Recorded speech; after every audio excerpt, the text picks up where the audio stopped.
Bom dia! Hoje são 7 de julho de 2018, sábado, Brasília, Distrito Federal. Mais um vídeo da série O Processo Lula Triplex. Este o 10º vídeo. Estou fazendo essa série levado por minha consciência. Minha consciência me obriga a fazer essa série. Vejo no mundo das redes sociais, YouTube, Facebook e outras coisas assim, vejo maluquices em relação a esse processo do Lula. E maluquices no sentido de que, por exemplo, alguns dizem que Lula foi condenado sem provas. E estou aqui para colocar no devido lugar essas maluquices. Na verdade, o senhor Luiz Inácio Lula da Silva foi condenado pelo Poder Judiciário com base em provas. Se não houvesse provas, o senhor Lula teria sido absolvido. Como havia provas, ele foi condenado, correto? E aqui o 10º vídeo. Essas maluquices têm duas origens. Podem ser maluquices propagadas por fanáticos políticos que colocam na cabeça, endeusam partidos políticos, endeusam líderes políticos, e aí esses fanáticos ficam cegos. Ou podem também essas maluquices terem como origem a ignorância, a falta de conhecimento. Quem diz que Lula foi condenado sem provas, essa pessoa não tem conhecimento em direito penal, em direito processual penal e, pior ainda, essa pessoa nunca abriu uma página, nunca viu, por exemplo, uma página do processo do Lula. E estou aqui mostrando o processo do Lula em carne e osso, uma parte dele. Uma pequena parte. Estou mostrando os 2 votos dos desembargadores, são 3. Estou mostrando 2 votos dos desembargadores. O primeiro, o relator do processo do Lula, e o segundo, o revisor do processo do Lula. Aqui o voto do relator João Pedro Gebran Neto, desembargador do Tribunal Regional da 4ª Região, certo? A turma penal. O voto dele aqui com 272 páginas. Este voto aqui faz parte do processo do Lula. E estou mostrando também o voto do desembargador, revisor do processo do Lula, o Leandro Paulsen. Aqui está o voto dele, revisor do processo do Lula. Portanto, aqui é um canal sério que mostra a cobra e mostra também a cobra e o pau, correto? Aqui é canal sério, não é uma porcaria como milhões que estão aí no mundo das redes sociais. É um canal sério, mostrando aqui o processo do Lula e as inúmeras provas que levaram o senhor Luiz Inácio Lula da Silva à condenação, correto? E aqui mais um vídeo e mais uma prova. Vamos aqui? Vamos ao quadro. Vamos lá. Muito bem, gente. Aqui o título: As provas contra Lula, o 10º vídeo. Já mostrei essa passagem aqui, que está na página 32 do voto do desembargador Leandro Paulsen, correto? E trago novamente para outra nuance aqui. Muito bem. O desembargador Leandro Paulsen, revisor desse processo do Lula aí, ele escreve assim na página 32 de seu voto. Estou com o voto dele aqui, não é isso? Correto? Muito bem. Ele escreve assim: como se vê, o depoimento do ex-presidente foi mendaz.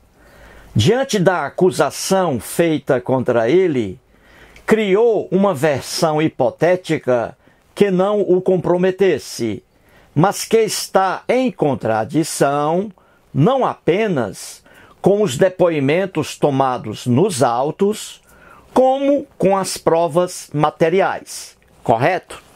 Muito bem.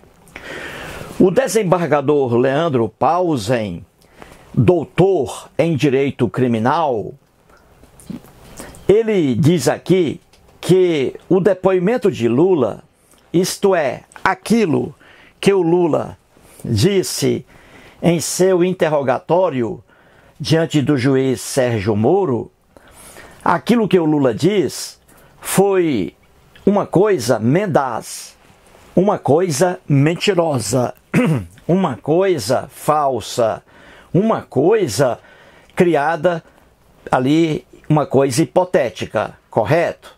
Então diz aí o desembargador que diante da acusação feita contra o Lula, acusação feita pelo Ministério Público, né, por meio de uma denúncia, diz aí o desembargador que o Lula criou uma versão, olha aqui, criou uma versão hipotética, não é isso?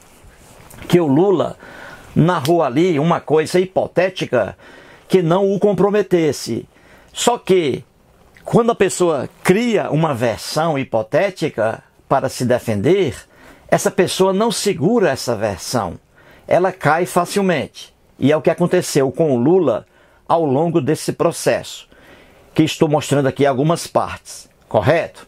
Então o desembargador diz que o Lula, ao criar uma versão hipotética, ele entra em contradição com os depoimentos que estão nos autos do processo, que são provas orais, provas testemunhais. E também o depoimento do Lula entra em contradição com as provas materiais, que são documentos, correto? O que o desembargador diz aqui é a pura verdade que está nos autos do processo que levaram o senhor Luiz Inácio Lula da Silva à condenação. Então, resumindo, diz o desembargador Leandro Pausen que o depoimento de Lula diante do juiz Sérgio Moro, em seu interrogatório, o depoimento de Lula entra em contradição com as provas que estão nos autos do processo. Provas por meio de depoimentos, que são as provas testemunhais, pessoas, e provas documentais, provas materiais. Então, essas provas aqui, que estão nos autos do processo, elas derrubam o que o Lula diz em seu interrogatório. Não é isso? Muito bem. Lá em cima, vamos aqui agora, correto? Todos os acusados, gente, no Brasil, no processo criminal brasileiro, todos os acusados, todos, sem exceção, eles têm o direito de ficarem calados, correto? De ficarem calados, ou então o direito de falar, o direito de mentir. Isso aí é assegurado pela própria lei penal brasileira, correto? E até mesmo a Constituição da República Federativa do Brasil. Então, todos os acusados no Brasil, diante ali do Poder Judiciário, principalmente em seu interrogatório, todos os acusados, eles têm duas alternativas ali. Eles podem ficar calados diante do juiz de direito, ou eles podem falar, eles podem mentir, porque isso aí nada vai trazer de prejuízo a eles. A lei não vai punir um acusado porque ele está mentindo. Seria um absurdo, não é isso? Não pode punir. Essa mentira servirá para outra coisa, mas não para ali fazer com que o acusado seja ali apenado, correto? Muito bem. O Cristiano Zanin Martins é um dos advogados de Lula, correto? Que esteve ali sempre presente lá no interrogatório, né? E ali nas audiências, lá em Curitiba. A gente vê sempre aí o advogado Cristiano Zanin Martins. Advogado, excelente advogado, correto? Só que ele não teve condições de levar o Lula à absolvição, porque as provas contra o Lula são robustas, são muitas as provas, e provas consistentes. Daí o Lula foi condenado. Muito bem. O Cristiano Zanin Martins, que é um especialista também em direito penal, direito criminal, ele sabe muito bem que os acusados, no interrogatório, principalmente, podem ficar calados ou podem mentir, podem falar. O Cristiano Zanin sabe disso. E ele assim o diz diante do interrogatório do Léo Pinheiro, que era grande amigo aí do Lula. Léo Pinheiro, presidente da OAS e o dono da OAS. No interrogatório de Léo Pinheiro, logo no início, o Cristiano Zanin Martins diz o que está aí. Vamos lá, ele diz assim: hoje ele pode, ele quem? No caso aí, o Léo Pinheiro. Então o Cristiano Zanin diz para o juiz Sérgio Moro: hoje ele pode, hoje o Léo Pinheiro pode, hoje o interrogando tem o direito constitucional, olha aqui, tem o direito constitucional de ficar calado e de mentir. Palavras do próprio advogado do Lula. Ouça aí o que está aqui com as palavras do Cristiano. Depois a gente volta. Hoje ele pode, hoje o interrogando tem o direito constitucional de ficar calado e de mentir. Muito bem. Você ouviu aí o próprio advogado de Lula dizendo que os acusados, os interrogandos, têm o direito constitucional de ficar calado e de mentir. E essa regra vale para qualquer acusado, vale para Léo Pinheiro e vale também para o caso aqui do Lula, correto? Então o Lula, no interrogatório lá, diante do juiz Sérgio Moro, o Lula era um interrogando. E como disse o próprio advogado, o Lula, lá no interrogatório, ele tinha o direito constitucional de ficar calado e de mentir. E como vimos, o Lula não ficou calado, não é? Ele preferiu a outra opção, correto? Muito bem. E o próprio... vamos explicar aqui sobre a mentira. Por que a lei brasileira não pune o acusado que mente, hein? Ora, não pune porque a lei brasileira ela é inteligente. É natural que uma pessoa minta para que não seja condenada e para que não seja presa. Isso é uma coisa natural. O ser humano age assim, de forma natural, por causa aí da autodefesa, correto? Então, se a mentira é um direito natural de autodefesa, então a lei não pode punir uma coisa assim natural, correto? É por isso que o acusado, ele não é punido por mentir no direito processual penal brasileiro, correto? Seria uma loucura você proibir, você castigar um acusado porque está mentindo. Não, ele tem esse direito de mentir. Só que a mentira dele tem que ser derrubada pelas provas que estão nos autos do processo. Entendeu? A mentira tem que ser derrubada pelas provas que estão nos autos do processo e não por ela mesma, correto? Muito bem. Então, o próprio Lula, em seu interrogatório diante do juiz Sérgio Moro, o próprio Lula, de forma indireta, ele sabe disso, que a mentira é um direito natural de autodefesa. Tanto é que o Lula diz o que está aí. Ele diz assim para o juiz Sérgio Moro: quem começa a roubar não vai dizer que está roubando. E o Lula tem razão. Isso aqui é um direito natural de autodefesa. É a mentira. De que alguém que começou a roubar vai contar para alguém que ele está roubando? Vai contar. Então, uma pessoa que começa a roubar, ela não vai dizer que está roubando, principalmente diante de um juiz de direito e principalmente quando essa pessoa é um acusado. Não vai dizer que está roubando. Ele mente para não ser punido, para não ser condenado, correto? Então aqui o próprio Lula traz esse exemplo aí. Muito bem. E para terminar aqui esse quadro e entrarmos no outro, basta essa explicação aqui. Veja, quem mente, a pessoa que mente, ela entra facilmente em contradição, sabia? Quem mente entra em contradição facilmente. E por quê? Ora, porque quem mente cria uma versão dos fatos, deturpa os fatos, entendeu? Então a pessoa que mente facilmente ela entra em contradição. Ela diz uma coisa aqui e mais à frente ela diz coisa diferente. E por que isso acontece? Porque essa pessoa está criando uma história fantasiosa.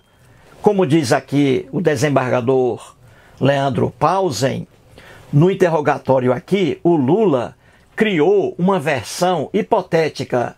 Isto é, o Lula aqui criou uma versão, uma história que não o comprometesse. Só que, ao criar essa história, ele se comprometeu mais ainda, porque é impossível uma pessoa não entrar em contradição quando cria uma história, uma versão dos fatos, correto? Então, quem mente entra em contradição facilmente porque cria uma versão dos fatos e não segura essa versão, porque foi criada por essa pessoa. Então, facilmente ela entra em contradição. Ao contrário, quem diz a verdade, quem relata os fatos como eles realmente ocorreram, essa pessoa jamais vai entrar em contradição, entendeu? Quem diz a verdade não entra em contradição. Uma pessoa que vivencia um fato hoje, daqui a 20 anos, 30 anos, ela vai se lembrar desse fato, vai contar esse fato e não vai entrar em contradição, porque ela está sendo fiel à reprodução dos fatos como eles ocorreram. Já quando uma pessoa mente, uma pessoa conta uma versão sobre um fato, uma versão imaginária, ela cria uma versão para escapar de uma punição, essa pessoa está criando a história dela. Daqui a 10 anos, ela esquece o que criou e aí vai entrar em contradição. Então, no próximo quadro agora, vou mostrar o Lula entrando aqui numa contradição. E são várias as contradições em que o Lula entrou durante o interrogatório dele diante do juiz Sérgio Moro. Ele diz uma coisa aqui e mais à frente, no mesmo dia, lá no interrogatório dele, ele diz mais à frente coisa diferente. É porque está criando uma versão hipotética. Só que essa versão aqui criada pelo Lula, como diz o desembargador Leandro Pauzem, essa versão do Lula entra em contradição com as provas que estão nos autos do processo. E foram essas provas que levaram o senhor Luiz Inácio Lula da Silva à condenação. Entendeu, gente? Muito bem, agora vamos mostrar no próximo quadro uma contradição. O Lula diz uma coisa no mesmo dia, no mesmo interrogatório. Ele diz uma coisa e mais à frente ele diz coisa diferente que entra em contradição, justamente porque ele criou uma versão hipotética. E aí entra facilmente em contradição, correto? Vamos agora à contradição aí, a uma delas, do Lula. Vamos lá. Muito bem, gente. Temos aqui interrogatório de Lula. O Lula foi interrogado no dia 10 de maio de 2017. Primeiramente, ele foi ouvido pelo juiz Sérgio Moro.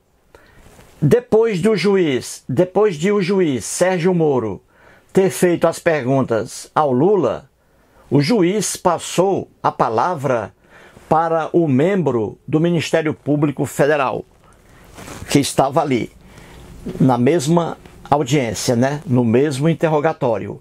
O Sérgio Moro passou a palavra para o Ministério Público Federal, que começou a fazer também perguntas ao Lula, correto? Muito bem. Vamos para cá, aqui embaixo, ó.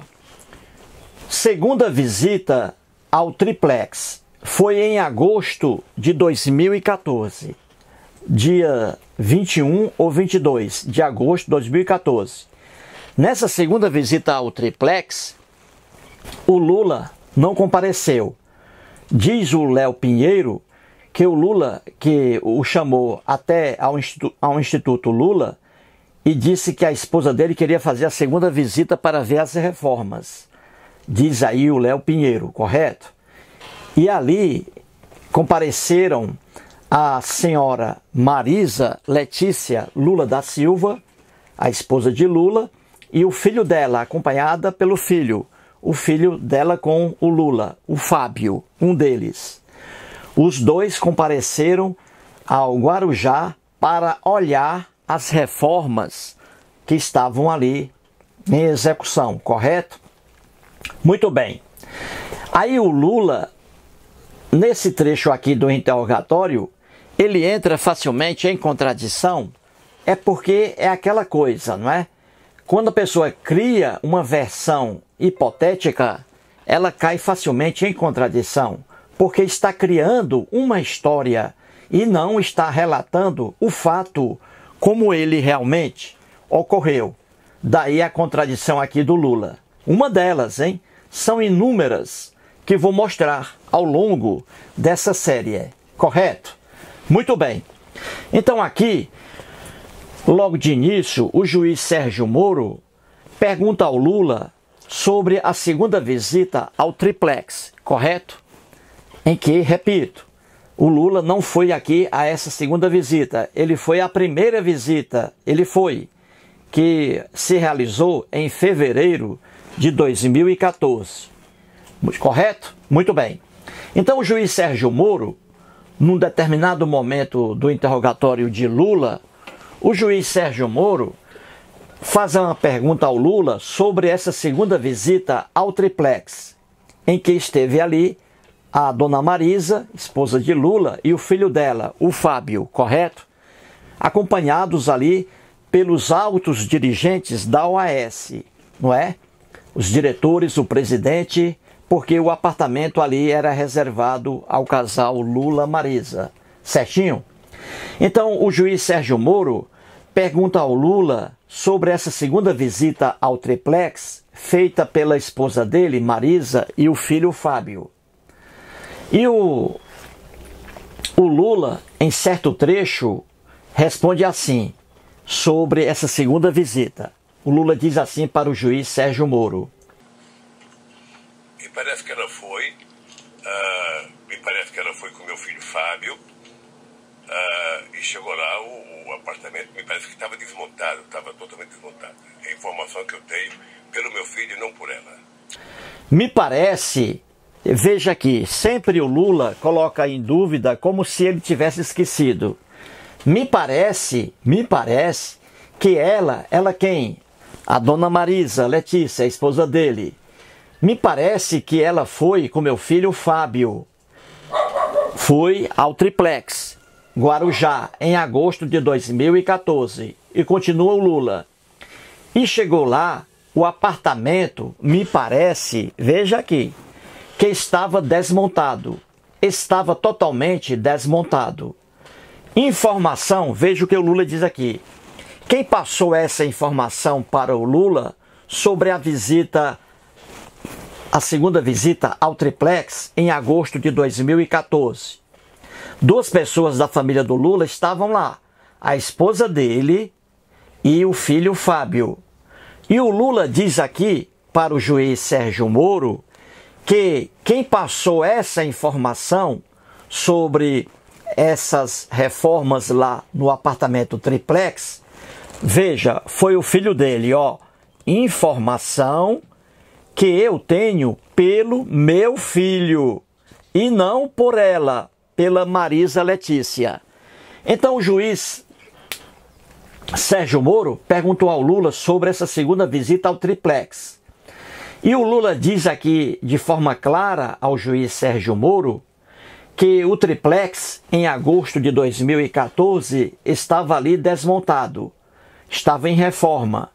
E quem passou essa informação para ele, Lula, foi o próprio filho dele, o filho Fábio, que estava lá ao lado da mãe, correto? Veja aqui, repito, diz o Lula, informação que eu tenho pelo meu filho e não por ela, pela minha esposa, correto? Muito bem. Então aqui o Lula diz ao juiz Sérgio Moro que o filho dele, o Fábio, comentou sobre a situação do triplex em agosto de 2014, correto? Muito bem. Logo após ouvir o Lula, o juiz Sérgio Moro passou a palavra para o membro do Ministério Público Federal. E ele fez aí a mesma pergunta no mesmo sentido, só que o Lula aqui respondeu de forma diferente. E veja, no mesmo momento ali praticamente, correto? No mesmo interrogatório, sem sair da sala. Então o Ministério Público, o Procurador Federal, pergunta assim ao Lula sobre a segunda visita aqui ao triplex, em agosto de 2014. O membro do Ministério Público pergunta aí ao Lula.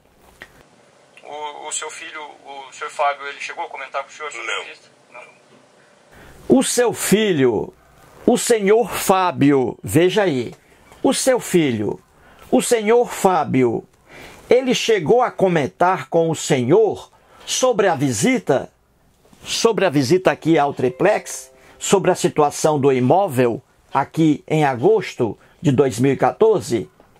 Ele fez aqui, o membro do Ministério Público, a mesma pergunta que fez aqui o juiz Sérgio Moro.